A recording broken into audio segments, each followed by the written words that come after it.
شروع اللہ کا نام لے کر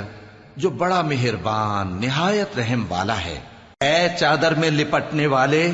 اٹھو،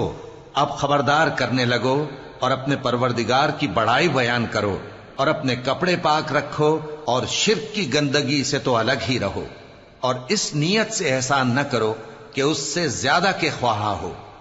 اور اپنے پروردگار کی خاطر صبر کرتے رہو۔ پھر جب سور پھونکا جائے گا تو وہ دن مشکل کا دن ہوگا، یعنی کافروں پر آسان نہ ہوگا۔ مجھے اس شخص سے سمجھ لینے دو جس کو میں نے اکیلا پیدا کیا اور میں نے اس کو بہت سا مال دیا اور ہر وقت حاضر رہنے والے بیٹے دیے اور اس کو ہر طرح کے سامان میں وسعت دی، پھر بھی لالچ رکھتا ہے کہ میں اسے اور زیادہ دوں۔ ایسا ہرگز نہیں ہوگا، یہ ہماری آیتوں کا بڑا مخالف رہا ہے۔ میں اسے ایک بڑی چڑھائی چڑھاؤں گا۔ اس نے غور و فکر کیا اور ایک بات ٹھہرا لی، یہ مارا جائے، اس نے کیسی تجویز کی، پھر یہ مارا جائے، اس نے یہ کیسی تجویز کی، پھر اس نے نگاہ کی، پھر تیوری چڑھائی اور منہ بگاڑا، پھر پیٹ پھیر کر چلا اور تکبر کیا، پھر کہنے لگا یہ تو جادو ہے جو پہلے لوگوں سے برابر ہوتا آیا ہے، پھر بولا یہ اللہ کا کلام نہیں بلکہ بشر کا کلام ہے، میں ان قریب اس کو سقر میں داخل کروں گا، اور تم کیا سمجھے کہ سقر کیا ہے؟ وہ ایسی آگ ہے کہ نہ باقی رکھے گی اور نہ چھوڑے گی، اور بدن کو جھلس کر سیاہ کر دے گی۔ اس پر 19 داروغہ ہیں، اور ہم نے دوزخ کے داروغہ فرشتے ہی بنائے ہیں، اور ان کا شمار کافروں کی آزمائش کے لیے مقرر کیا ہے،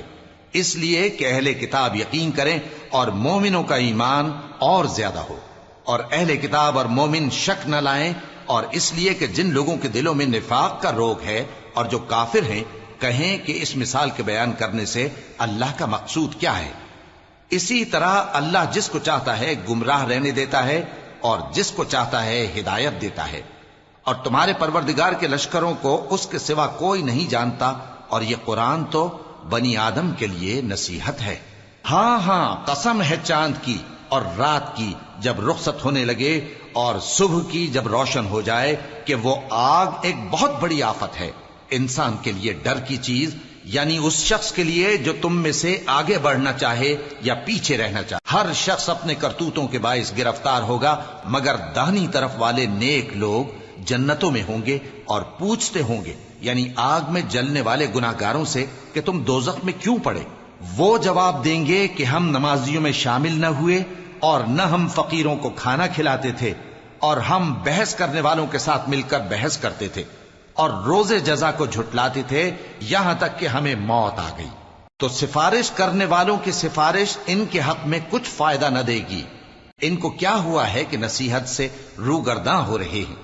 گویا گدھے ہیں کہ بدک جاتے ہیں جو شیر سے ڈر کر بھاگ جاتے ہیں۔ اصل یہ ہے کہ ان میں سے ہر شخص یہ چاہتا ہے کہ اس کے پاس کھلی ہوئی کتاب آئے، ایسا ہرگز نہیں ہوگا۔ حقیقت یہ ہے کہ ان کو آخرت کا خوف ہی نہیں۔ کچھ شک نہیں کہ یہ قرآن نصیحت ہے، تو جو چاہے اسے یاد رکھے، اور یاد بھی تبھی رکھیں گے جب اللہ چاہے۔